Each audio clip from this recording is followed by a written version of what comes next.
बच्चों नमस्कार। मैं आज आपको संस्कृत खंड का तीसरा पाठ पढ़ाऊंगी। 2 पाठ आपको पहले पढ़ा चुकी हूँ।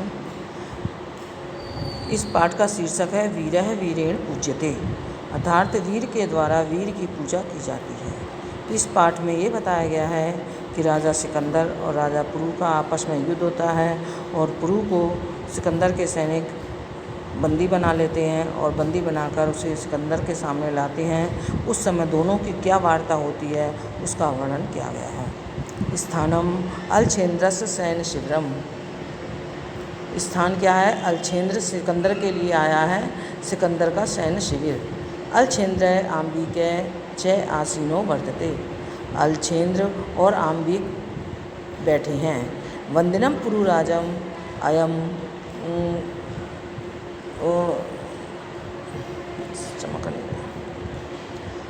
वंदनम पुरुराजम अग्रे कृत्वा एकता प्रविशति यवन सेनापति, बंदी पुरुराज को आगे करके एक ओर से यवन सेनापति प्रवेश करता है।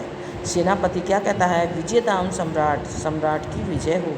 पुरुराज भी बोलता है ऐशा भारत वीरो अपि यवन राजम अभिवादते, ये भारत वीर भी यवन राज को अभिवादन करता है।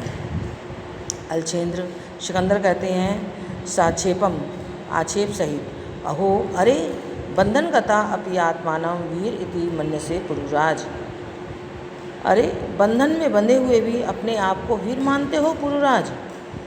पुरुराज जवाब देता है यमनराज सिंहस्तु सिंह एव वने वा भवतु पंजरे वा, हे यमनराज सिंह तो सिंह ही है, वो वन में हो अथवा पिंजरे में।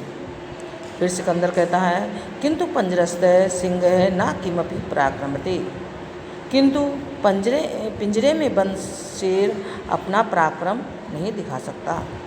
पुरुराज जवाब देता है पराक्रमते, पराक्रम कर सकता है यदि अवसर लभते, यदि उसे अवसर प्राप्त होता है।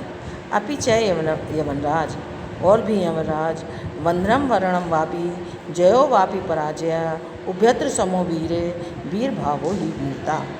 क्या कहते हैं पुरुराज कि बंधन हो अथवा मरण हो, जय हो या पराजय हो, दोनों स्थिति में वीर समान रहते हैं। वीर भावो ही वीरता, वीर का भाव ही वीरता है। फिर आम्बिक जो सिकंदर के वश में है वो बोलता है सम्राट, हे राजा बाचाल एष हंतव्य है, इस बाचाल को यह बेचाल मार देने योग्य है। मतलब ये इतनी बढ़ चढ़ कर बातें कर रहा है, ये मार देने योग्य है। सेनापति कहता है आदि शत्रु सम्राट, जैसे सम्राट की आज्ञा। अलछेन्द्र बोलते हैं अथ मैत्री संदेह अश्वीकरणे तिम कब अभिमतम आसीत, तुम्हारे मेरे मैत्री संधि अस्वीकार करने में तुम्हारा क्या अभिमत था पुरुराज। मतलब मैं तुमसे मैत्री करना चाह रहा था, तुमने उसे अस्वीकार कर दिया, इसमें क्या मत था तुम्हारा, क्या इच्छा थी? पुरुराज जवाब देता है स्वराज्यस्य रक्षा राष्ट्रद्रोहा च मुक्ति, अपने राज्य की रक्षा और राष्ट्रद्रोह की मुक्ति। मतलब तुम्हारा मित्र का जो संधि गई थी, मित्रता की संधि जो गई थी उसको अस्वीकार करने में मैंने अपने राज्य की रक्षा की है और राष्ट्रद्रोह से मुझे मुक्ति मिली है। अलछेन्द्र कहते हैं मैत्री करणे अपि राष्ट्रद्रोह, मैत्री करने में भी राष्ट्रद्रोह। पुरुराज कहते हैं आम राष्ट्रद्रोह, हाँ आम मिस हाँ राष्ट्रद्रोह, यमनराज एकम इदम भारतम राष्ट्रम, यह भारत राष्ट्र एक है, बहुनी चात्र राज्यानि, और यहाँ बहुत से राष्ट्र हैं, वैवस्य शासका, और बहुत से राजा हैं। तुम मैत्री संधिना तान विभाज भारत तम जेतुम इच्छसी, तुम मित्रता करके उनका विभाजन करके भारत को जीतना चाहते हो। तो अनेक प्रकार के राजा हैं और अनेक प्रकार के राजा तुम उनको आपस में फूट डाल देते और फूट डालने के बाद भारत को जीत लेते। अंबिका च अस्य प्रत्यक्षम प्रमाणम, आम्बिक इसका प्रत्यक्ष प्रमाण है। जैसे तुमने आम्बिक को मिला लिया है ऐसे ही भारत राज्य को मिला लेते। अलछेन्द्र कह रहा है भारतम एकम राष्ट्रम इति तब वचनम विरुद्धम, भारत राष्ट्र एक है, यह तुम्हारा वचन गलत है। विरुद्धम माने गलत है। इह तावत राजाना जनाः च परस्परम द्विहन्ति। यहाँ तो राजा और प्रजा आपस में द्रोह करते हैं, द्वेष रखते हैं। पुरुराज कह रहे हैं तथा सर्वम अस्माकम आंतरिक विषय, वह सब हमारा आंतरिक विषय है।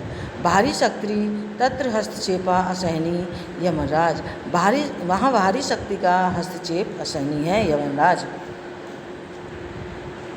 पृथक धर्मा पृथक भाषा भूषा अपि वयम सर्वे भारतीय। पृथक धर्म और पृथक वेशभूषा होते हुए भी हम सब भारतीय हैं। विशालम अस्माकम राष्ट्रम, हमारा राष्ट्र विशाल है। तथा ही और भी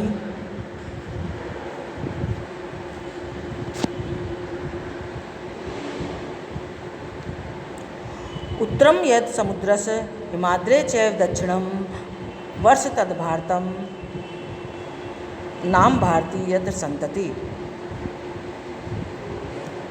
समुद्र के उत्तर में, हिमालय के दक्षिण में वह भारत नाम का देश है और वहाँ की संतान भारतीय हैं।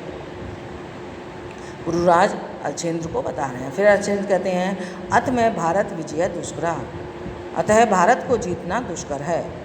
पुरुराज कह रहा है ना केवलम पुष्कर असंभव हो, अभी केवल दुष्कर ही नहीं असंभव भी है, केवल कठिन ही नहीं है, मतलब ये ऐसा हो भी नहीं सकता कि आप इसे जीत सकते हो। अलछेंद्र सरोषम दुर्विनीत किम जानामि इदानीं विश्व विजेना अलछेंद्रम अग्रे वर्तसे। सरोषम रोष के साथ, क्रोध में भरकर, हे दुर्विनीत, हे दुष्ट, क्या तुम नहीं जानते कि इस समय विश्व विजयी अलछेंद्र के सामने हो। पुरुराज कहता है जानामि, जानता हूँ, किंतु सत्यम तो सत्यम यमनराज, किंतु हे यमनराज सत्य तो सत्य ही है। भारती वयम गीताया संदेशा न विस्मरामा, हम सब भारतीय गीता के संदेश को नहीं भूले हैं। अलछेंद्र कह रहा है कस्तावत गीताया संदेशा, तुम्हारी गीता का क्या संदेश है। पुरुराज कहता है सुनिए, हतो वा प्राप्स्यसि स्वर्गम जीत्वा वा भुज्यसे महीम, निराशा निर्मिमो भूत्वा दस्व विगत ज्वरा। मरकर स्वर्ग प्राप्त करोगे, यदि युद्ध में लड़ते लड़ते मारे गए तो तुम्हें स्वर्ग प्राप्त होगा। जीतवा व मोक्ष से वहीं, जीत गए तो पृथ्वी का भोग करोगे। इसलिए इच्छा रहित, मोह रहित और संताप रहित होकर युद्ध करो, किसी प्रकार का विचार मत करो। अलछेंद्र किमपि विचिंत, कुछ सोचकर, अलम तव गीत्या, अपनी गीता को रहने दो। पुरुराज तव अस्माकम बंदी वर्तसे, हे पुरुराज तुम हमारे बंदी हो। ब्रूहि कथम, कहो, त्वयि वर्तितव्यम, कहो तुम्हारे साथ कैसा व्यवहार करना चाहिए। पुरुराज कहते हैं यथेकेन वीरम प्रति, जैसा एक वीर को दूसरे वीर के प्रति करना चाहिए। अलछेंद्र कह रहे हैं पुरो वीर भावीन हर्षिता, पुरु के वीर भाव से हर्षित होकर साधु वीर, हे वीर, ठीक है, नूनम वीरमसि, तुम निश्चय ही वीर हो। धन्य तुम धन हो, धन्या ते मातृभूमि, तुम्हारी मातृभूमि धन्य है। सेनापति उद्देश्य, सेनापति को की ओर देखकर, मतलब सेनापति को लक्ष्य करके सेनापति, हे सेनापति। सेनापति कहता है सम्राट। अलछेंद्र कहते हैं वीरस्य पुरुराजस्य वंदनानि मोचय, वीर पुरुराज के बंधनों को खोल दो। सेनापति कहता है यदि सम्राट आज्ञापति, जैसे सम्राट की आज्ञा। अलछेंद्र क्या करते हैं एक हस्तेन पुरोदितेन च अंबिकस हस्तम गृहीत्वा, एक हाथ में पुरु का और दूसरे में आंबिक का हाथ लेकर वीर पुरुराज सखे आंबिक, हे वीर पुरुराज और मित्र आंबिक, इतः परम वयम सर्वे समान मित्राणि दानम मैत्री महोत्सव संपादयामा, इस समय हम सभी समान रूप से मित्र हैं, इस समय हम मित्रता का उत्सव मनाते हैं। धन्यवाद बच्चों, आप इसे पढ़ के देखेंगे, पढ़ने के बाद इसका अर्थ अपनी कॉपी पर लिखेंगे।